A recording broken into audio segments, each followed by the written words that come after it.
My story is about how I learnt about intuition through the spirit world, my feelings, my understandings, but just to give people hope, I suppose, that, whatever their feeling is, whatever their insight is, that, being intuitive is what everyone possesses on whatever level, and tuning in to that intuition can really make a big difference in your life as you grow.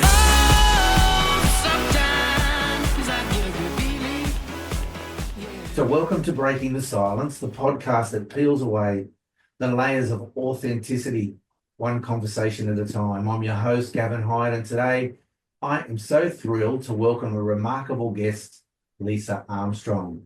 Lisa is the visionary behind Clear Mind Therapy Australia, and she's celebrated worldwide as a psychic medium. Her extraordinary gifts inherited from her father allow her to connect deeply with the spirit world, bridging the gap between the physical and the spiritual realms. Through her work, Lisa provides unparalleled guidance and healing, bringing clarity and comfort to countless individuals seeking answers to life's questions. Today, Lisa joins us to discuss her chapter, The Unforeseen Voices, featured in the upcoming book in 2025, Breaking the Silence, Awakening Your Intuitive Voice. In her chapter, Lisa explores the profound connection between intuition, spirit, and the unforeseen voices that guide us through life's challenges. Lisa, welcome to the podcast. It is truly an honor to have you here. Thank you, Gavin. It's a pleasure to be here to talk to you as well, especially about this amazing book that we've created. So let's just dive straight in, Lisa. So, your chapter, The Unforeseen Voices, what inspired you to share your story in the book at this time?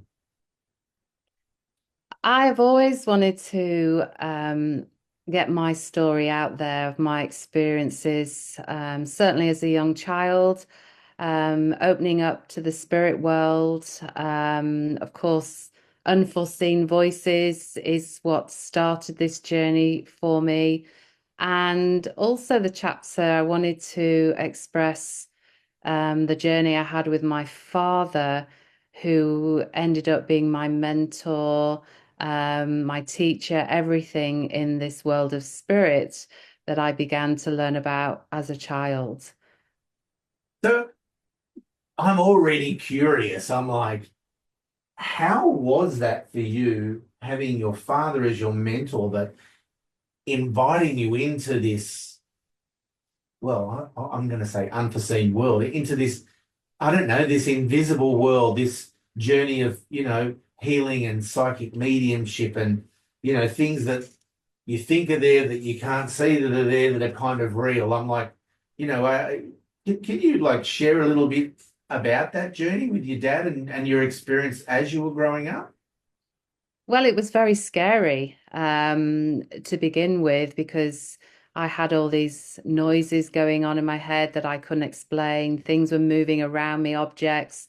It was a very scary time for me until the experience that I wrote about in the chapter actually happened, which actually connected my father and I, at the beginning of the journey that was created through these experiences. So yeah, although it started many, many years ago, the memories of those first moments of that interaction and suddenly knowing that my father already was aware of the unforeseen voices, was already aware of the spirit world. There was just a piece of me that suddenly felt calm, knowing that all these scary moments that I'd experienced, as a small child, suddenly I could share this with someone, and who better to share it with was my father, who I was very close to even prior to this. So yeah, the experience opened up a world of curiosity. It opened up a world of of fear as well, but knowing that I had my father there to teach me after those first initial experiences just changed everything.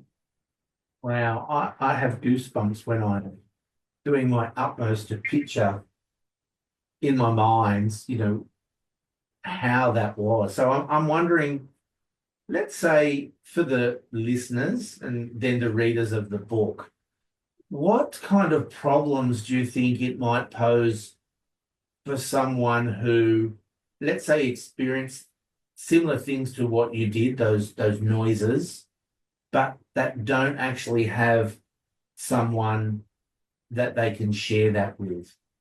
Oh, absolutely. I feel that the world we're in now is actually more open and accepted to what may be described as the spirit world. There's more knowledge out there, social media, everything, when there's a question, we have, the computer or, we have research material available to us more readily to answer these questions or to seek if anybody else has had that. As a 9-year-old child going back many many years ago, those kind of things were not available. So yes, it doing this work, yes, I can support people with those sort of questions and guide them into understanding their experience and what that means for them through my psychic work. But I feel that the way the world we're in now, is more open and understanding to this work and to these, the spirit world and unusual activities. And there's more, I think, acceptance of it today as to what there may have been, going back even 40, 50 years ago. So it's definitely a different world we're in now to what we were in then.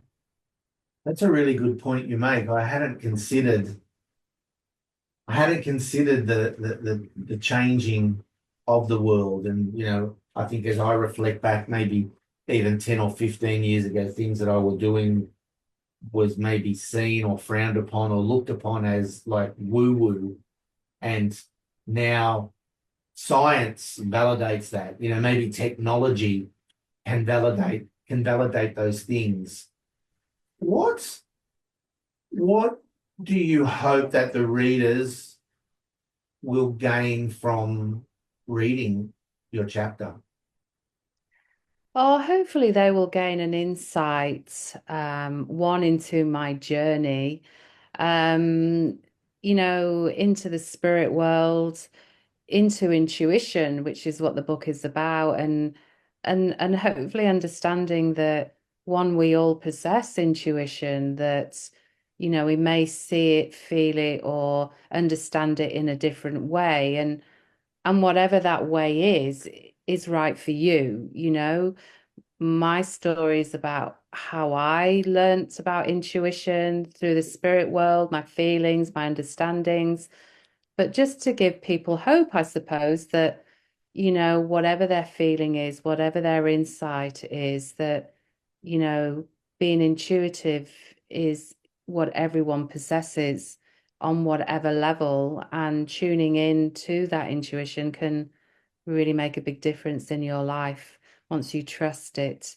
I was fortunate that intuition came in the picture of spirit, my father, and the experiences, but it helped me strengthen making choices and decisions in life, trusting them, and really allowing intuition to be a really big part of my life. And hopefully showing my readers that this too can also be a big part of their life. Not necessarily having to hear spirit, but being able to be aware of that feeling and sensation within them. Right. I like where this is heading because you mentioned intuition, but then, when you're kind of tuning into these senses, there could be multiple different ways to have the experience either of intuition or, in your case here, the doorway into that unforeseen world. So would you be, could you explain maybe a couple of the different ways, either they're of course, you won't be mentioning people's names, but just experiences that either you've had or people that you know have had, just to, I suppose, give some insight into the different ways. Because, I'm thinking intuition just could be a gut feeling, Yeah. but it could be much more than that by, I think, what you're leading to. Mm. Oh, look, the most obvious thing is to say, oh, it's just a gut feeling. It's a sensation that, I think intuition is where you're receiving information, whether it's through a sensation in the body, through a voice, in your ear. There's just something that gives you an insight to whether something is right or wrong. It is different with everyone. Some people it's a knowing, and then it's how do you describe a knowing? And sort of going back to the chapter, I wanted to describe more going into people's own languages, whether they're like a kinesthetic person where they feel everything. Like I'm kinesthetic, I'm an empath, so everything was about feeling, whether it felt right or whether it felt wrong, whether it was a situation or a person or anything. I think the biggest thing here, though, is everybody's going to experiencing it differently. And the answer is there's no right or wrong way here. However you perceive things, whether you're a visual person, whether you're an auditory person, which is about hearing, each of these senses and what you work with, you may not be aware what your language is, but when you are aware, that may make you understand more about your intuitive part when you see things, feel things, hear things, and what records right within your body, that sensation that goes, hey, that's right. And then when you get that sensation, you learn to trust it, you build upon it, and you strengthen it. So it's there's many answers to that question, but I think it's individual for each person. And when you recognize it, then it's building up upon that to make it work for you.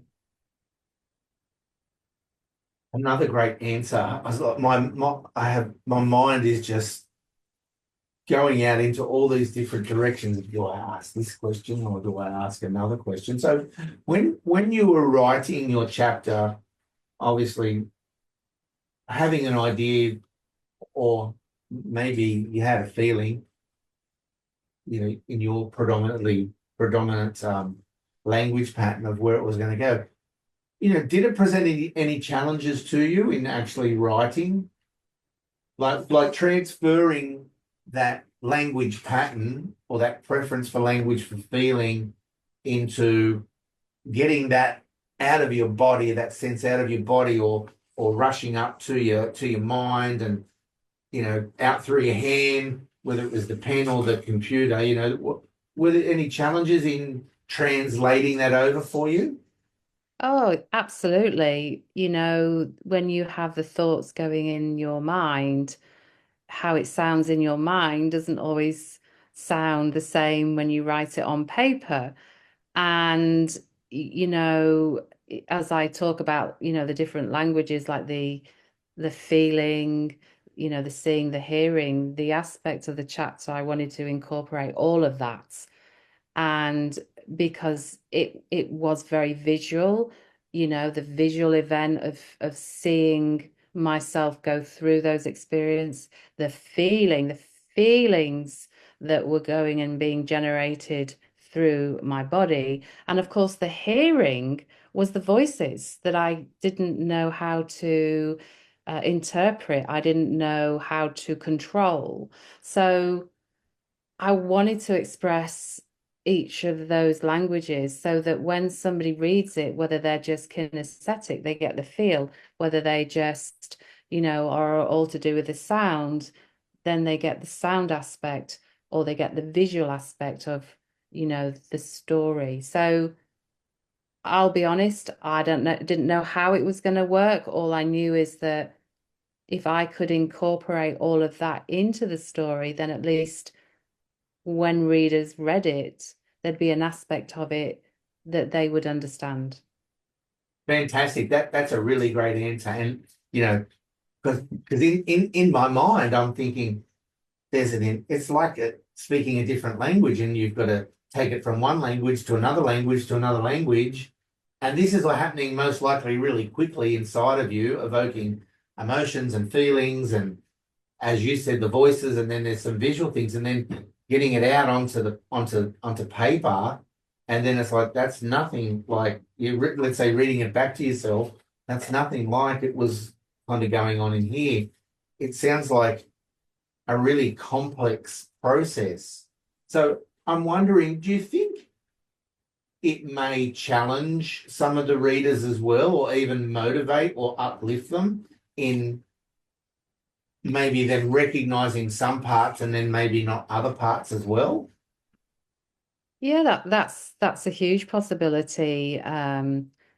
What we know about, the different languages is that whilst there may be a prominent one, we can actually sit in any of those languages at any time. So even if there isn't a prominent so for instance, if hearing auditory isn't their prominent one, maybe the reading the story will allow them to access and understand that side of the story, or understand that there's another level of, languages that maybe they're not aware of, that when they read the story becomes more aware, like the, listening and hearing and and then, maybe even, as I was saying before, reading the story, and if there's elements of it that they don't understand, or, they want to ask more questions, that goes back then to the resources being out there, or connecting in with me to ask those questions. So if there is a challenge, hopefully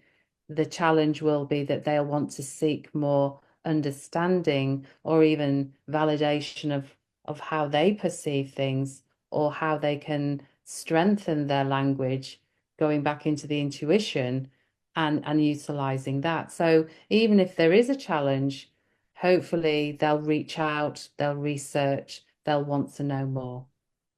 So I really get now how you become a guide to people. I just have one final question, Lisa.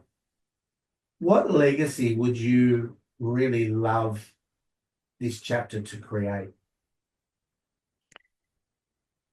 The legacy will always be the connection and the relationship that I had with my father, because that's where my journey began. It was, I was so fortunate to have this amazing man in my life, to show me really the purpose of my life. And, whilst it didn't present until later on in life, there had to be those seeds being cemented and start to grow. And the connection and the legacy of my father is just so huge, and it's why I do what I do. It's why I want to promote, my experiences, my understandings, my teachings, my learnings. I was so fortunate and so blessed that I'd like the stories of my father and all the other um, experiences that we had together to live on. And even once I've departed this world, that there's still stories out there that, may support other people going through similar situations, or knowing that there is someone always there for you, even if it isn't in the form of a father, that there will always be someone there. Even spirit will present and be there. So the simple answer is it's the legacy of my relationship, my vast experiences with him, and just where that led me to where I am today. That is such a wonderful answer, Lisa. And as we are coming to the close of today's episode, I just really want to thank you so much for sharing your wisdom, the inspiration behind your chapter, and you, like just you, who you are, the unforeseen voices, obviously that you know, experienced early in your life. So your story is It's not only fascinating, but it's also deeply impactful. And also, I think reminding us of all of us that the power of intuition and connection, as you mentioned. So to all of our listeners, if you've been moved by this conversation, we'd love for you to leave a review, maybe even share this episode with your family and friends. Don't forget to keep an eye out for Breaking the Silence, Awakening Your Intuitive Voice, being released in early 2025. So you can read Lisa's chapter in depth. You can dive into her incredible journey. And as we wrap up, remember that the voices are guiding us, both seen and unseen, and they can lead us to profound clarity and strength. Your voice matters, your journey matters, and most importantly, you matter. Until we meet again, keep shining your light. Thank you, Gavin. Thanks, Lisa.